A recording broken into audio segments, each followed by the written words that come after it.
There was a Plastic Man cartoon! Did you know this existed? I did, and I still can't believe it! The Plastic Man cartoon premiered on ABC in 1979.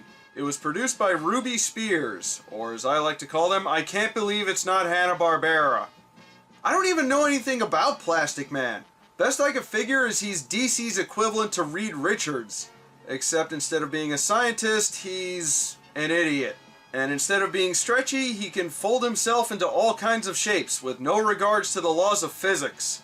I guess his powers just have no limitations. Because that makes for a great character. To be honest, this show was the first time I even saw the character. I saw it way back in the early days of Cartoon Network when they were desperate to fill their time slots with whatever they dug out of the archives. At the time, I didn't even notice they mentioned he's a DC character at the beginning of the intro.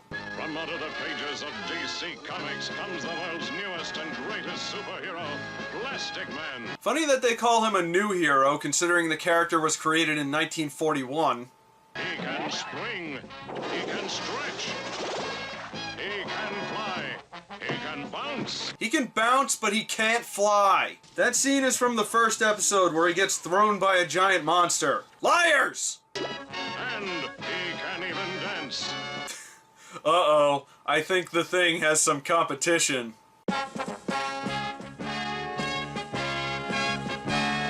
Anything yet?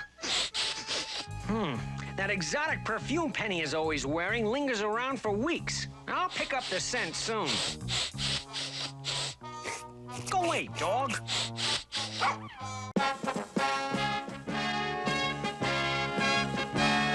So the show is about Plastic Man, obviously, as he travels the world stopping the most hilarious stables of villains ever with the help of his trusty sidekicks. Now in the comics, Plastic Man did have a sidekick, some guy who looks like a vaudeville comedian named Woozy Winks. However, he's not in the show. Instead we get Hula Hula, a Hawaiian man whose life is plagued with bad luck. Oh, look out! Oh, no! I feel like this is racist, but I don't really know that much about Hawaiian culture, so... You know what, I'm just gonna assume it is. I wasn't even sure why he was part of the team. Most of the accidents he causes are serious. I'll get the parachutes. My bad luck jinx strikes again. Help! But then it's established that he has contacts all over the world, which help them find the bad guys, so I guess it's give and take. His other sidekick is Penny, who I think is their pilot. But besides that, her purpose is to make passes at Plastic Man, to which he ignores like the dimwit that he is. Now that we're alone, there's something I want to ask you. Uh-huh. I have 2 tickets to a rock concert by the Vienna Boys Boogie Band. Would you like to go? I sure would. Maybe the chief will go with me. You know, Flash, I would just love to take a ride in the Tunnel of Love. Okay. Here, let me know how it is. For a guy so squishy, he sure is thick-headed. Oh, and before anyone makes any assumptions, Plaz is straight, because he's constantly hitting on the chief, the woman in the TV monitor that tells them who they're after. Howdy, Chief. It's me, your rubber band Romeo. So let me get this straight. You have a woman sitting right next to you that's practically throwing herself at you, and you ignore her to hit on some woman in a box. I think I hate Plastic Man. Because if anything happens to the world as a result of this, I'm holding you responsible. She cares. Oh, and by the way, we never see the chief outside the TV or even learn her real name. She's just the chief. And since she does tell Plastic Man about the criminals he needs to go after, I'm gonna go ahead and assume she also knows where Carmen Sandiego is. There's a crossover nobody wanted.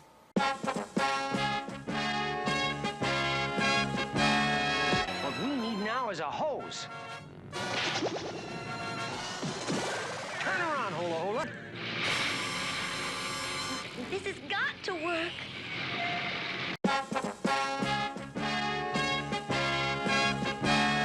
So a typical episode goes like this. Some weirdo villain causes trouble, the Plastic Gang goes off to stop him, many bad jokes are told. I will say one thing, though. You had good qualifications for this assignment. How's that, Chief? When you changed into a balloon, you had to be full of plenty of hot air. Well, Chief, I do my best. And the villain gets caught in a Scooby-Doo-like fashion. This is Ruby Spears, after all.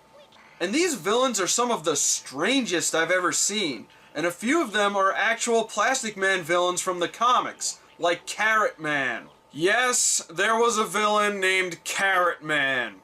I, Carrot Man, am gonna steal your map and find the Cosmic Scepter, and then I shall rule the world! I don't get it. He's just some surly guy in a carrot suit. And of course, he uses vegetables as weapons. Plastic Man, watch out for his...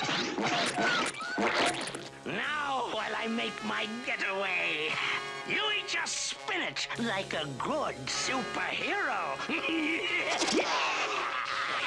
Oh, and guess how he's defeated?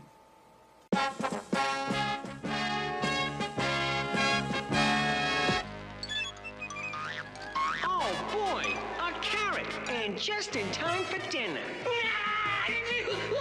A rabbit! The thing a carrot fears most! Stay away!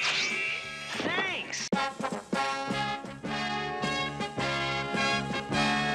I just want to pause for a moment and remind everyone that you are not hallucinating this. I actually thought the same thing myself. Then there's Dr. Dome. Yes, Dr. Dome.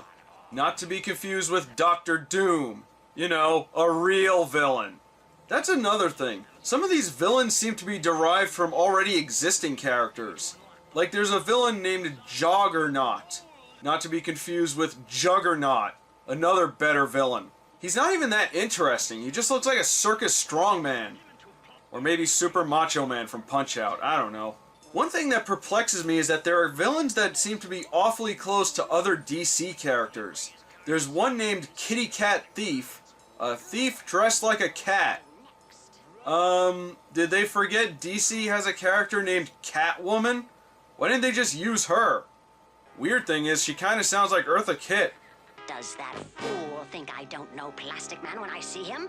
Tonight, our wild animals dine on delicacies. Then there's a villain named Thunderman, who looks an awful lot like Black Lightning, who is a hero. So, I don't know what this was all about. By using my supercharged weather belt, I can change the weather to anything I want.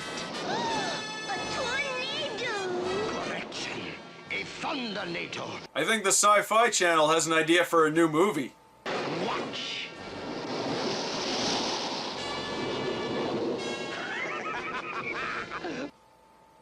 Okay, maybe he's a bigger threat than I thought.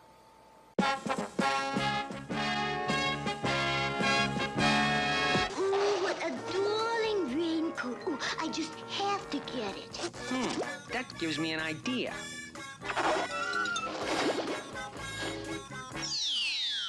Ooh, James, isn't it lovely? I hope Thunderman will be surprised.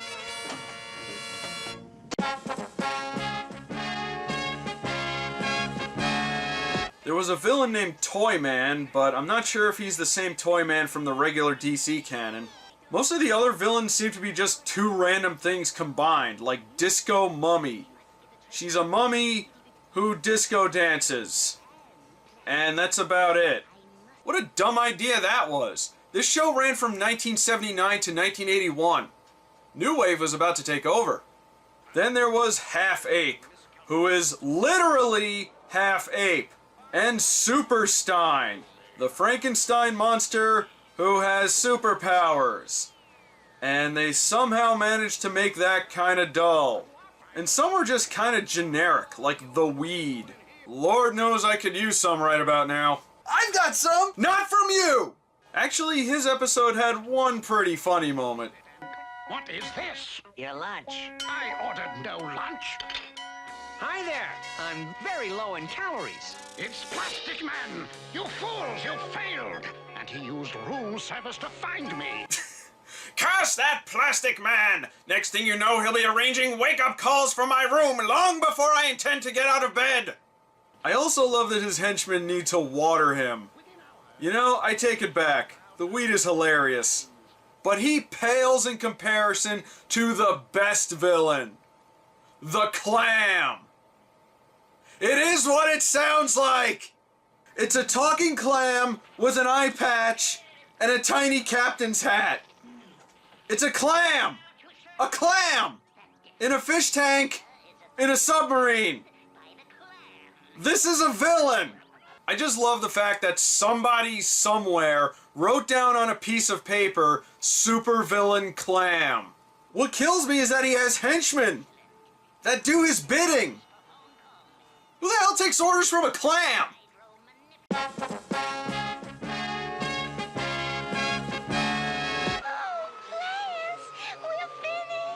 Not if I can keep us airborne.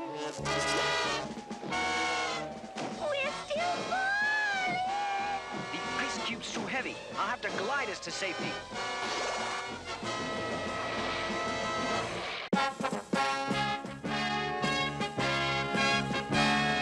By the way, I realize I'm spending a lot of time on the villains, but almost every episode featured a new one, and they seem to get crazier and crazier as the series progressed.